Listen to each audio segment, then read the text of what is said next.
BJP अध्यक्ष अमित शाह राज्यसभा के सांसद भी हो गए हैं और बीजेपी अध्यक्ष के तौर पर उनके 3 साल भी पूरे हो गए।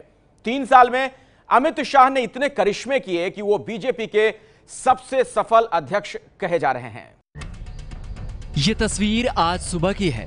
अमित शाह गांधीनगर में महात्मा मंदिर के दर्शन करने पहुंचे थे। अमित शाह के लिए आज का दिन 2 कारणों से खास बना। एक तो बीजेपी अध्यक्ष अमित शाह पहली बार सांसद बनने के बाद पहली बार टीवी कैमरे पर दिखे। दूसरी बात यह है कि आज ही उन्होंने बीजेपी अध्यक्ष के तौर पर 3 साल का कार्यकाल पूरा किया है। लोकसभा चुनाव में जीत के बाद मोदी देश के पीएम बने थे। तब बीजेपी महासचिव होने के नाते अमित शाह को यूपी की 80 सीटें जिताने की जिम्मेदारी मिली थी। अमित शाह ने ऐसा चुनावी चक्रव्यूह रचा कि सिर्फ यूपी से बीजेपी को 73 सीटें मिल गई और मोदी पीएम बन गए। सार्वजनिक मंच से पीएम मोदी ने अमित शाह को मैन ऑफ द मैच कहा था। राजनाथ सिंह जी इस टीम के कैप्टन थे और इसके man of the match Shri Amit भाई शाह थे। उसी जीत की एवज में अमित शाह को बीजेपी अध्यक्ष बनाया गया था। तब उनकी उम्र सिर्फ 49 साल की थी और वो बीजेपी के सबसे कम उम्र के अध्यक्ष बने थे। आज वो बीजेपी के सबसे सफल अध्यक्ष माने जाते हैं।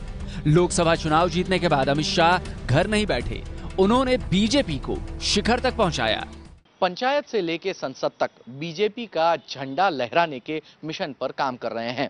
अमित शाह के बारे में यह कहा जाता है कि अब तक 42 छोटे बड़े चुनाव लड़े हैं, लेकिन वो तमाम चुनाव उस तरीके से लड़ते हैं जैसे कि लोकसभा का चुनाव लड़ रहे हों, चाहे फिर वो गुजरात में राज्यसभा सीट का चुनाव हो और या फिर मुंबई में बीएमसी का। अमित शाह की अध्यक्षता में ही शुरू हुआ था महासदस्यता अभियान, जिसकी बदौलत बीजेपी आज दुनिया की सबसे बड़ी राजनीतिक पार्टी बन चुकी है। करीब 11 करोड़ कार्यकर्ताओं के अध्यक्ष हैं अमित शाह। अमित शाह चुनावी राजनीति के सबसे बड़े चाणक्य कहे जाते हैं। उनके चाणक्य कौशल के कारण ही बीजेपी आज 13 राज्यों में अकेली सरकार चला रही है। 5 राज्यों में सहयोगियों के साथ सत्ता में है। 67% आबादी पर राज करने वाली पार्टी है अमित शाह की। बिहार में नीतीश कुमार के साथ गठबंधन करके सत्ता में आना अमित शाह की सबसे ताजी उपलब्धि है। जिस यूपी में 2014 में बीजेपी ने 73 सीटें जीती थी, उसी यूपी में 3 साल बाद हुए चुनाव में 3/4 बहुमत मिला। आजादी के बाद सबसे बड़ा बहुमत यूपी में बीजेपी को नसीब हुआ। जिस पार्टी को 2012 में यूपी में सिर्फ 15% वोट मिले थे, वहीं उसे 2014 में 43% वोट मिल गए। पीएम मोदी जब सरकार के रास्ते देश बदलने की कोशिश कर रहे हैं, वहीं अमित शाह सड़कों पर घूमकर पार्टी का विस्तार करने की कोशिश कर रहे हैं।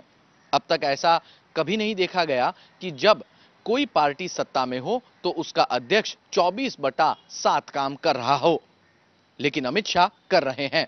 अंडमान निकोबार से लेकर कश्मीर, कन्याकुमारी और गुवाहाटी से लेकर पोरबंदर तक वो रोजाना 541 किलोमीटर जितना सफर तय करते हैं। 5 राज्यों में हुए चुनाव के दौरान उन्होंने अकेले ही 500 जितनी रैलियां कर डाली। ये है एबीपी न्यूज़, आपको रखे आगे।